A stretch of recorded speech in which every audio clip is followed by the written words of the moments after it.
G'day, I'm Pete Techman Coman, and I'm joined by some very special friends of mine. Linda Gedimer, the AV Engineering Manager from Faith Group. Welcome, Linda, to Avixa TV. Thank you. And how do you mean special? Like special? Special. Or just, You're okay, very special, I'm special, Linda. special. You know that. And beside Linda, we have my good mate, Mark, the bearded tech skeen. How you going, Mark? Good, mate. Good to see you both. Yeah. I thought you were going to introduce me as the other guy. I was going to I've been the other guy. Yeah, so many times. Exactly. Yeah. Exactly. And look, we're here today. We're doing a special podcast for Avixa TV, and I want to know how the show has been for you guys so far. I know it's only day one. I get that.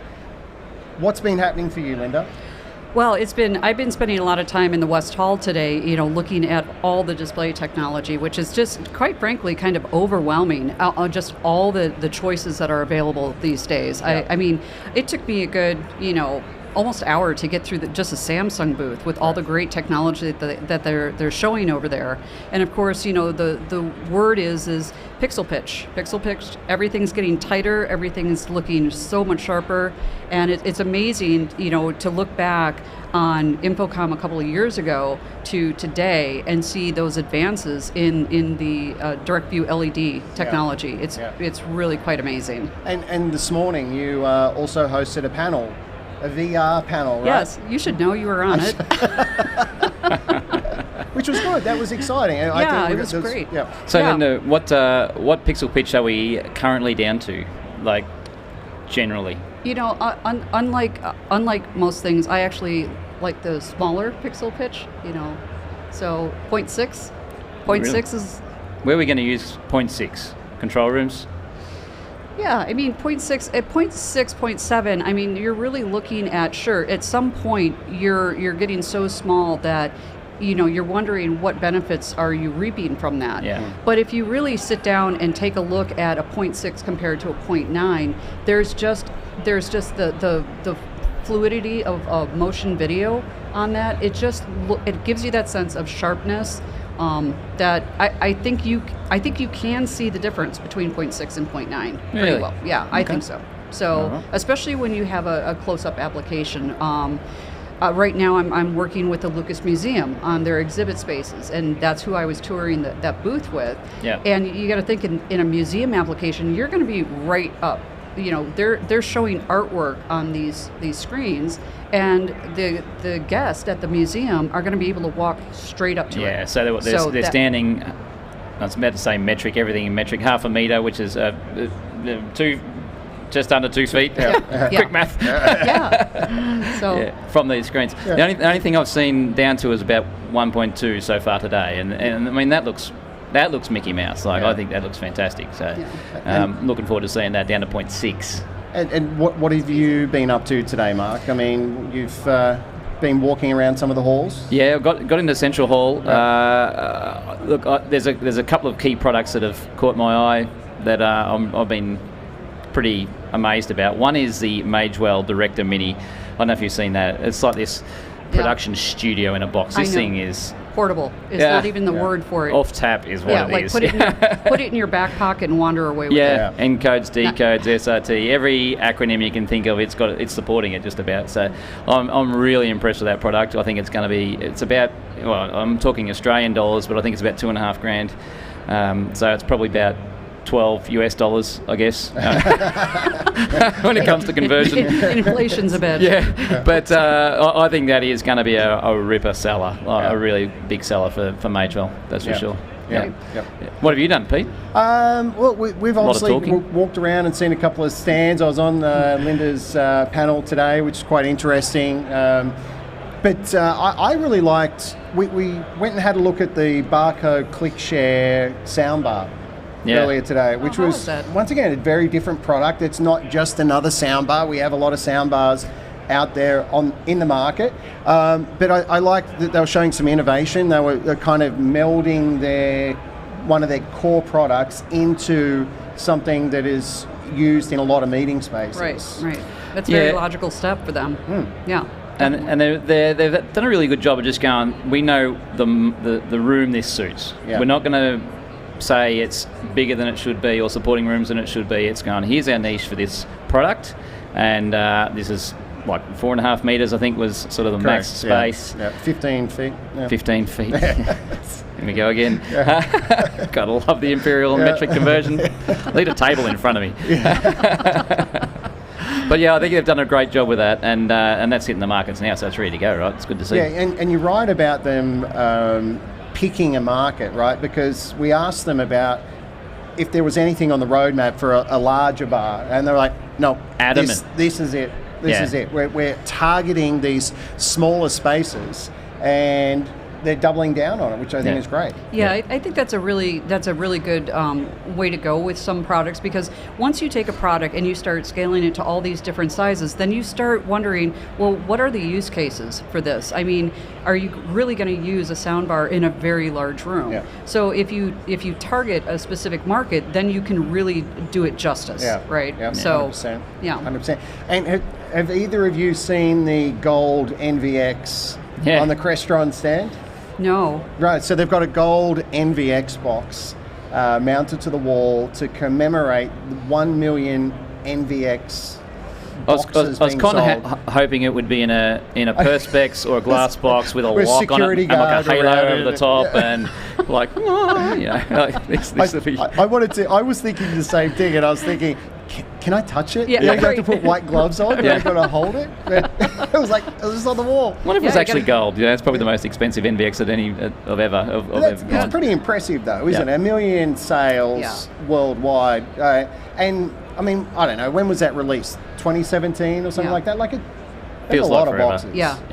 I think it's even earlier than that. I think was it 15? I reckon it was 15. Somewhere around there. NVX was released. Yeah, so they've been doing AV over IP for a long time. Yeah. Well, you got a good product when you can plate one in gold and call it your millionth unit. I mean, you've made it then. And there's now every variation of that, right? Now D30s and E30s and different 20s. flavors. And, Good point. 100%. Yeah. So again, since I kind of lived my life in the West Hall today, I noticed another thing is there's a lot of people entering the transparent LED market. Right. So have you had a chance? Either one of you had a chance to take a look at those offerings?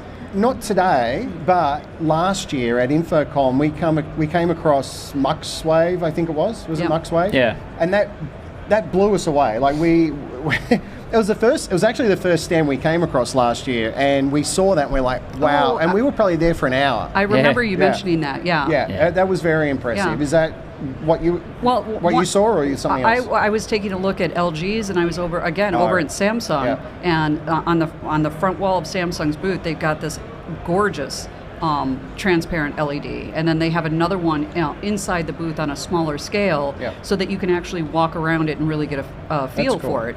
So I encourage you guys to check that out. But that's one of the things that I've been seeing a lot more of is when I first saw, I think it was a couple of years ago or so, I saw the first transparent LED that I had seen. I'm not saying it was the first one that was out, but it was the first one I had seen, and I'm like, it seems gimmicky. It seems like this is something that you would put in a shopping mall window or something to do clever with. And now so many comments.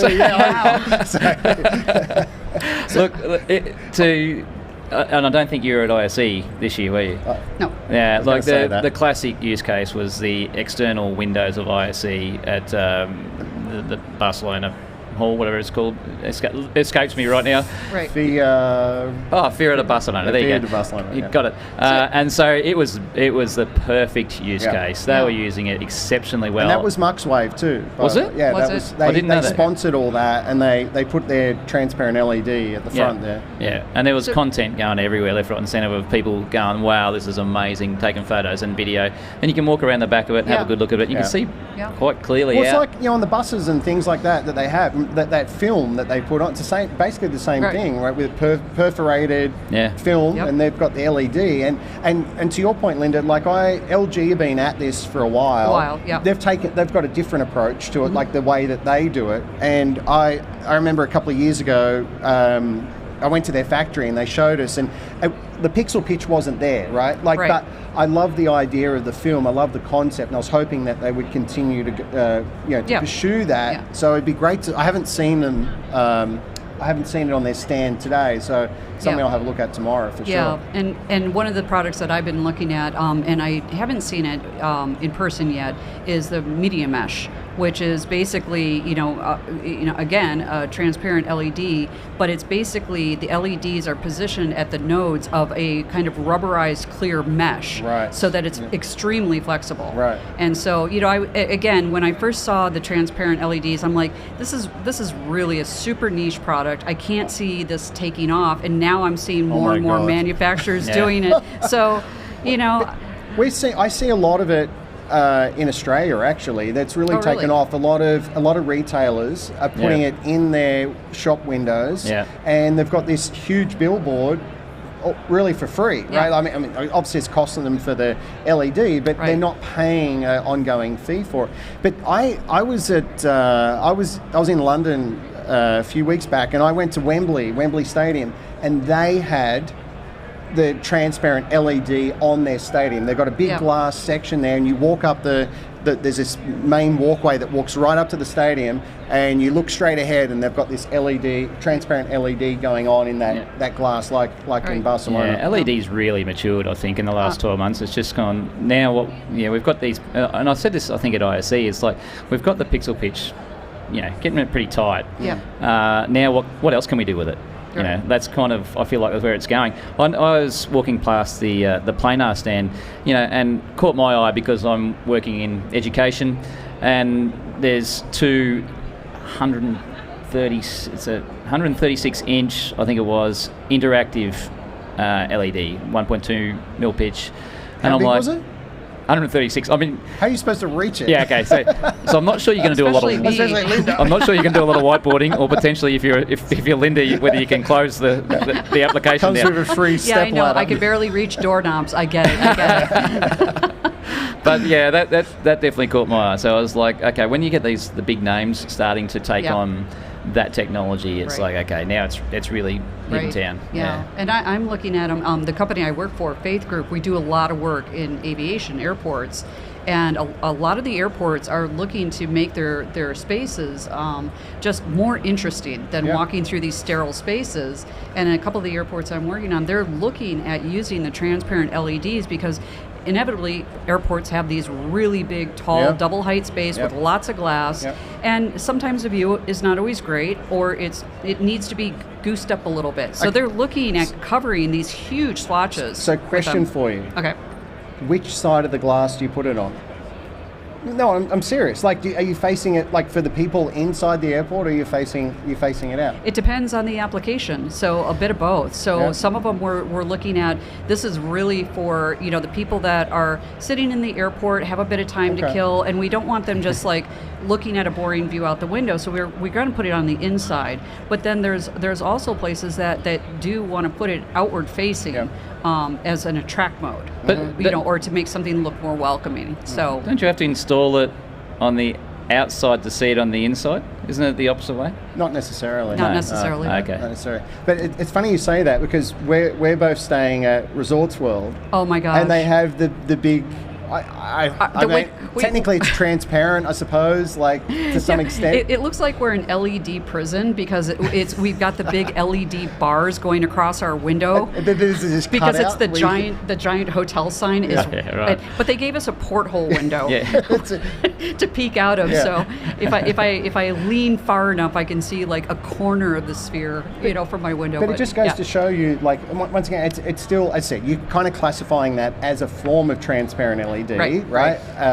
No, I said a form of it. I think, it'd be amazing if they used the newer technology, but it's still very impressive. Like you're coming towards that hotel and you see this huge LED, the whole side of the hotel. Where I see something taking that place over the big thick bars that house all the LEDs is to go to something like a media mesh, because it's got the larger pixel pitch. It's made for outdoor projects, right? And so, what a great thing is that if you're going to span people's hotel rooms with these massive LED displays, why not use something that is on a transparent mesh? It's just going to be a lot nicer. And flexible. So and I think I've seen like Daktronics have a product like that where it's a big mesh, like a steel mesh kind of thing with the LEDs in it. And so people are coming out with all sorts of ways to mount LEDs now. I've seen them in rubberized mats. I've seen them in transparent mesh. I've seen them on film, transparent film. It's like, companies are getting really clever with what you can do with LEDs. You're just going to spray soapy water and stick it to the window. Exactly. There we go. Yeah. Exactly. Yeah. So look, we're almost out of time, but what I wanted to mention was what I was really impressed with today was the number of people here. It's amazing. We were at the entrance of this hall, the West Hall, at 9 a.m. Well, there just before 9 a.m. We got set up. They tried to throw us out. We held our ground, but we were filming all that, and it was just a sea of people coming in to see the show, and I thought, that's just the West Hall. We then went over to Barco, right? Like in the middle of the day, 1 o'clock. We're over, packed, and it was packed. Yep. Well, I think we're seeing still that kind of, just everybody's just so happy to be back after COVID. Yeah. We were really starved for our tech toys and to visit all of our favorite manufacturers for those couple of years there. So I think we're still seeing some of that effect of people just wanting to come back to InfoComm and see everybody after COVID. So I think we have a little bit of spillover from that. Yep. Is what I account. But it's great to see the crowds out here. Yeah, sure is. Beautiful full halls with lots of people in it. Yep. It and just not only speaks that, a lot new to halls. it. Like this West Hall is a really nice hall. It's a really nice setup. So, this is great. I mean, Avixa really just pulled off another great show. Yep. So Agreed. really happy with all it. Right. So time to wrap it up. Yep. Time to wrap it up. So thanks, guys. Always good to see you and chat. Same time tomorrow then? Yeah, well, around the same time tomorrow. We'll be back tomorrow, and as long as you guys don't show up late again. Same bat time, same bat channel. not us. All right, guys. All right. Okay. Thanks everyone. Take care. See you tomorrow.